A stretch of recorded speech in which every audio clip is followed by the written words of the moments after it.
I am Dr. Jagdish Goyal from All India Institute of Medical Sciences, Jodhpur. In next 8 to 10 minutes, I will be speaking on transmission of SARS novel coronavirus 2 infection. The outline of my presentation will be what are different mode of transmission of virus, incubation period, what is the period of infectivity, asymptomatic and pre-symptomatic transmission, and at the end, I will discuss about preventive strategies based on mode of transmission. Primary mode of transmission, as we all know, is from infected person. Direct transmission occurs when person is in close contact. Current policy of at least 1 meter physical distance, which may lead to larger reduction of infection. However, 2 meters distance might be more effective as adopted by few countries. Transmission can also occur through direct inhalation of infected particles during coughing and sneezing in form of droplet infection when particle size is more than 5 micrometer, and in form of aerosol when particle size is less than 5 micrometer. Droplet rapidly falls into ground by force or gravity, while aerosol evaporates and remains in air for hours. No definitive evidence of airborne transmission till date. However, there are concerns regarding airborne transmission in few recent papers. Transmission can also occur through fomites when fomites are soiled by infected respiratory secretions. Virus may be viable on surface for few hours to few days. Experimental data use high viral load to study viability of virus on different surfaces. Virus may remain viable on plastic for 72 hours, on stainless steel for 48 hours, on cardboard for 24 hours, and on copper for 4 hours. However, there is no robust data regarding association of virus transmission and temperature and humidity. In this picture, you can see how the virus spread through close contact, airborne transmission, and how it spreads through fomites. Airborne transmission may occur with particle size less than 5 micrometer, as they remain in air for long period up to 3 hours. Transmission can occur more than 1 meter distance. Airborne transmission can also occur during an aerosol generating procedure. Information on risk of transmission is from speculative data during SARS outbreak.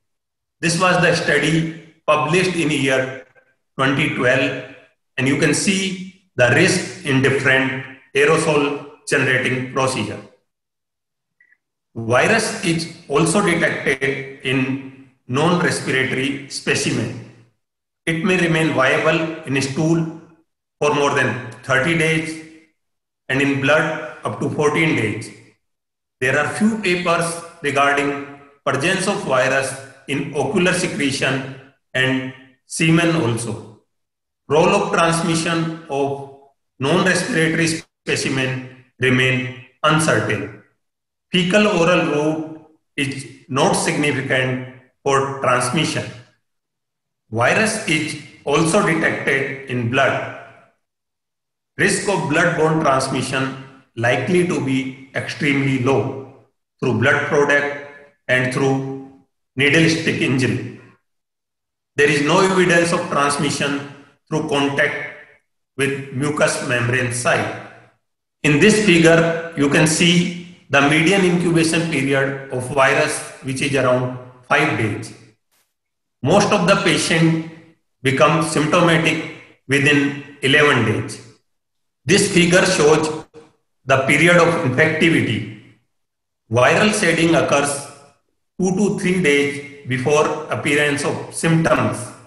Infectivity declines significantly 8 days after symptom onset. There is a lot of debate regarding asymptomatic transmission.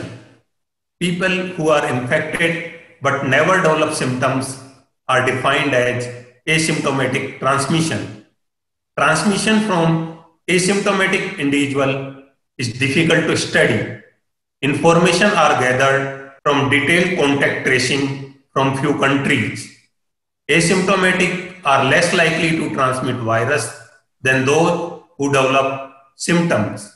Risk of transmission in asymptomatic person is very low. Pre-symptomatic transmission is defined as people who infect others before they develop symptoms. Pre-symptomatic transmission has been studied in Singapore and it was found to be happen in 6.4% of cases. It occurs 2 to 3 days before appearance of symptoms, and now modeling studies suggest up to 44% of transmission occur before onset of symptoms. Transmission effectively occur in close contact and family members. Secondary attack rate among household contact was found to be 12.4%.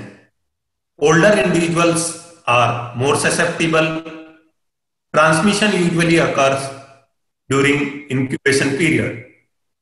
Infectivity is more during incubation period than during symptomatic period.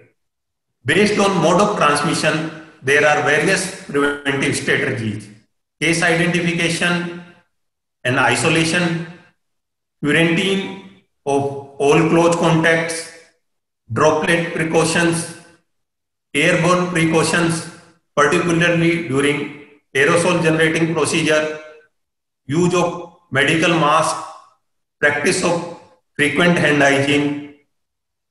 One should avoid crowded place and close contact setting, use of fabric mask in crowded place. To summarize, primary source of SARS novel coronavirus to infection is from infected person. Transmission of virus can also occur by close contact and droplet. Virus is also detected in non-respiratory specimen and secretions, but role in transmission remain uncertain. Median incubation period of virus is 5 days. Asymptomatic and pre-symptomatic transmission can occur in close contact and family members. Emphasizing preventive strategies is important to halt the progress of virus. Thank you for your kind attention.